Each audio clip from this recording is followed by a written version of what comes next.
Hello everyone. कल की video में हम लोग चैप्टर 2 का ऑब्जेक्टिव क्वेश्चन को किए थे, ठीक है। आज की वीडियो में हम लोग सब्जेक्टिव क्वेश्चन करेंगे। यदि आपने हमारा पहले वाला वीडियो नहीं देख रखा है तो लिंक नीचे डिस्क्रिप्शन में दिया है, वहाँ जाकर ज़रूर देख लीजिएगा। और हम उम्मीद करते हैं कि आपने हमारा ये वाला वीडियो क्लिक किया है, इससे पहले आप लोग हमारा चैप्टर का वीडियो देख रखे होंगे, तभी आपको ये सारा क्वेश्चन समझ में आएगा, ठीक है। तो प्लीज़ जाके चैप्टर वाला वीडियो नहीं देख रखे हैं तो देख लीजिए, प्लेलिस्ट का लिंक नीचे डिस्क्रिप्शन में आपको मिल जाएगा। तो चलिए, पहला क्वेश्चन आपका यहाँ एक होना चाहिए। पहला क्वेश्चन है, जल की अनुपस्थिति में अम्ल का व्यवहार अम्लहीन क्यों हो जाता है। मतलब जब जल नहीं होता है तो अम्ल अपना गुण क्यों खो देता है। तो इसका देखिए, होता क्या है कि जब हम लोग अम्ल को जल में डालते हैं तो ये हाइड्रोजन आयन प्रदान करता है। हम लोग उसी को अम्ल बोलेंगे जिसको जल में डालने पर हाइड्रोजन आयन दे देगा, ठीक है, और किसी को भी नहीं बोल सकते हैं।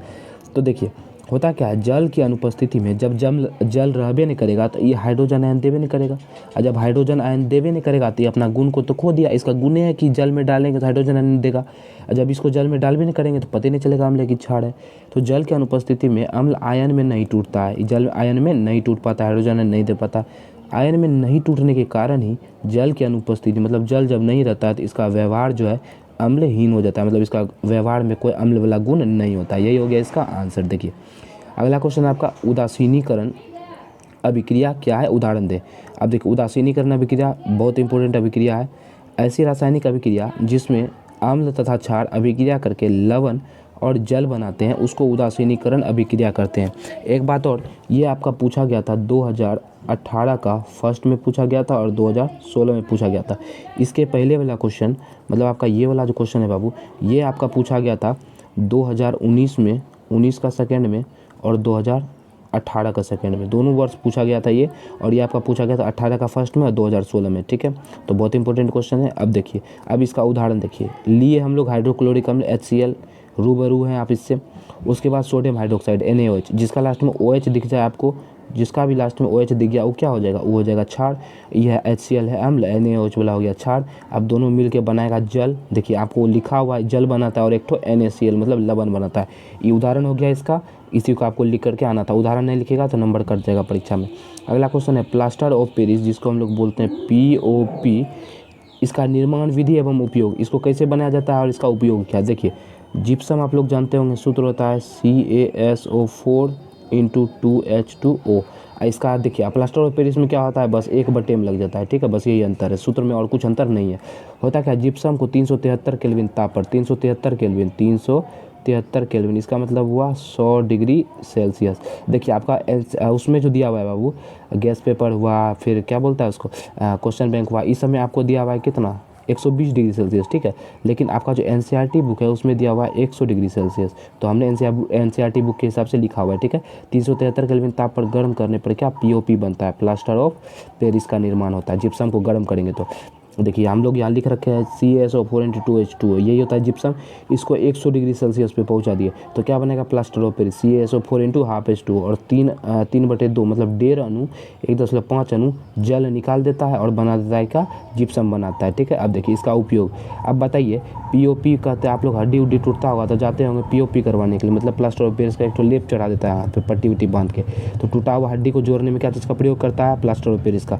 मूर्ति जो बनता है उसका फड़मा, जैसे फेस, कोई भी भगवान का फेस बनाना या कोई मूर्ति का फेस बनाना, उसका फड़मा रहता है, उसमें मिट्टी भर के फेस बनाता है, तो उसका ढांचा जो होता है क्या चीज़ का बना होता है, वो बना होता है प्लास्टर ऑफ पेरिस का, ठीक है। चलिए, अगला क्वेश्चन है, ब्लीचिंग पाउडर के निर्माण विधि एवं उपयोग को बताएं। ब्लीचिंग पाउडर, इसी को बोलते हैं हम लोग विरंजक चूर्ण, क्या बोलते हैं, विरंजक चूर्ण, ठीक है, इसी को बोलते हैं ब्लीचिंग पाउडर भी। तो होता क्या है, शुष्क बुझा हुआ चूना। अब आप लोग समझते होंगे बुझा हुआ चूना क्या होता है। देखिए, कली चूना, जैसे हम लोग बाजार से खरीदे चूना, घर में पेंट करने के लिए बाजार से लाई चूना पैकेट में रहता है, उसको हम लोग पानी में डालते हैं। तो आप लोग देखे होंगे पानी में डालने पर वो खद तो मतलब खदक करके फिर ठंडा हो जाता है, तो वही होता है बुझा हुआ चूना, उसको बोलते हैं CaOH2। जैसे पानी में डालेंगे उसका सूत्र बदल जाएगा, CaOH2 हो जाएगा। इसको लिए इसमें डाल दिए हम लोग क्लोरीन गैस Cl2, तो इसी से बनाएगा आपका विरंजक चूर्ण। चलिए इसको थोड़ा जूम कर दिया जाए।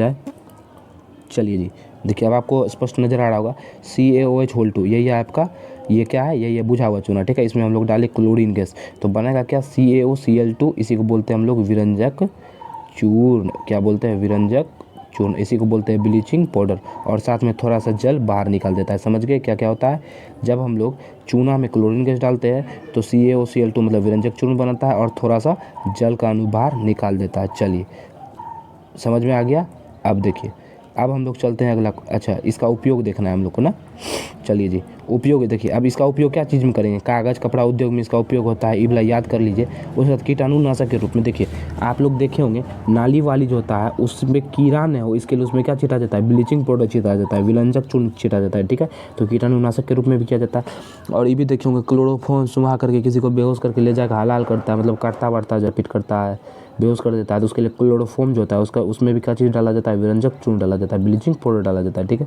अगला क्वेश्चन है आपका, चलिए अगला क्वेश्चन है आपका, धोने का सोडा तथा बेकिंग सोडा का एक उपयोग लिखना है। हम लोग दो उपयोग लिख के आए हैं, आपको एक को लिखना है बोर्ड परीक्षा में। धोने का सोडा का उपयोग, अब बताइए धोने का सोडा को धोने में किया जाएगा उपयोग, साफ सफाई में, कांच साबुन कागज उद्योग में भी किया जाता है इसका उपयोग। चलिए अब देखते हैं खाने का सोडा का उपयोग। खाने का सोडा का उपयोग कहाँ किया जाता है? पाव रोटी तथा केक बनाने में किया जाता है, घर पर खाना बनाने में किया जाता है। खाने का सोडा उपयोग कहाँ कहाँ किया जाता है? देखिए, पाव रोटी बनाने में, केक बनाने में किया जाता है और घर पे खाना बनाने में किया जाता है। चलिए जी, अगला क्वेश्चन है VVI क्वेश्चन है, इस पर जितना स्टार लगा लीजिए उतना कम है, ठीक है।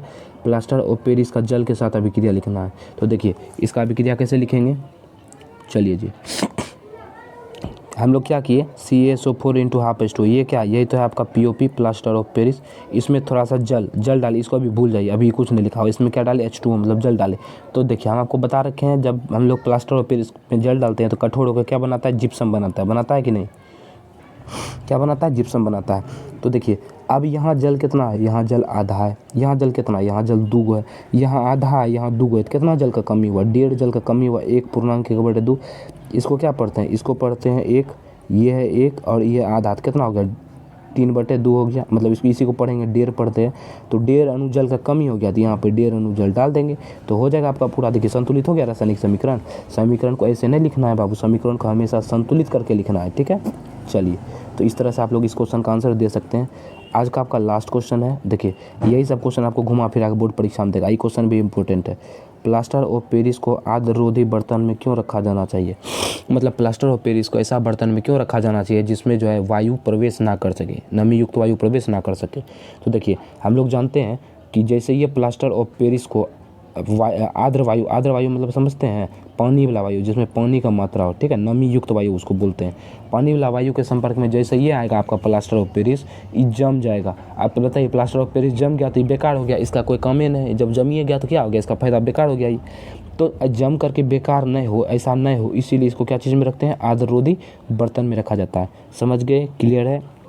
समझ में आ गया कि जैसे ये आर्द्ररोधी वायु आर्द्र वायु के संपर्क में आएगा, ये क्या होगा? जम जाएगा और जम करके बेकार ही हो जाएगा। बेकार नहीं हो इसीलिए इसको किस में रखते हैं? बिना ऐसा बर्तन में रखते हैं जिसमें वायु जिसमें क्या बोलता है, नमी युक्त वायु प्रवेश नहीं कर सके, ठीक है। ये लास्ट क्वेश्चन था। अब जो आपका बोर्ड परीक्षा में क्वेश्चन आएगा, यही सब क्वेश्चन को घुमा घुमा के पूछा जाएगा, ठीक है। अब जो मतलब क्वेश्चन पूछेगा ना बोर्ड परीक्षा में बाबू, यही सब क्वेश्चन को घुमा के 4 बार 5 बार पूछेगा, ठीक है।